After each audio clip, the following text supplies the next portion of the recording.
સાંભળો ને, હા બોલ. હું શું કહું છું, હા બોલ ને. હું હમણાં બહાર નીકળતી હતી તો મને એવો વિચાર આવ્યો કે હું મારા વાળ નાના કપાવું. પણ એટલે એનાથી વજન ઓછું નહીં થાય. એ વજન માટે કીધું, સ્ટાઇલ માટે કહું છું. હા તો કપાવ. પણ યાર કેટલી મહેનત થી વાળ લાંબા કર્યા છે, તો ના કપાવ. પણ હવે છે ને નાના વાળ જ સારા લાગે. હા તો કપાવ. પણ મારી ફ્રેન્ડ એવું કે છે કે નહીં સારા લાગે. તો ના કપાવ. પણ મને એવું લાગે છે કે સારા લાગશે. હા તો કપાવ. પણ જો કાપીશ તો પછી ચોટલો કે અંબોળો નહીં વાળી શકું. તો ના કપાવ. પણ એટલીસ્ટ આમ કપાવીને જોવું તો ખરી કે કેવું લાગે છે. હા તો કપાવ. પણ પછી બગડી ગયા તો ના કપાવ.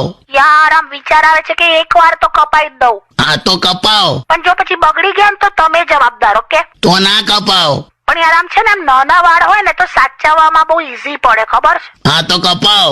મને યાર ડર લાગે છે. તો ના કપાવ. છોડો ને, જે થશે જોયું જશે. કપાઈ જ દઉં છું. હા તો કપાવ. અને હું છે ને થોડા દિવસ પપ્પા મમ્મી ની ત્યાં જઉં છું. ઓકે? હા તો ના કપાવ. ઓ હેલો, પપ્પા મમ્મી ની ત્યાં જઉં છું. હા તો કપાવ. અલા ઓ, શું થાય છે, તમે સાંભળો છો? તો ના કપાવ. અરે યાર તમે તો ખરું હેલો. તો કપાવ. અલા યાર મૂકું છું યાર, તમે ગાંડા થઈ ગયા છો શું? હા તો કપાવ.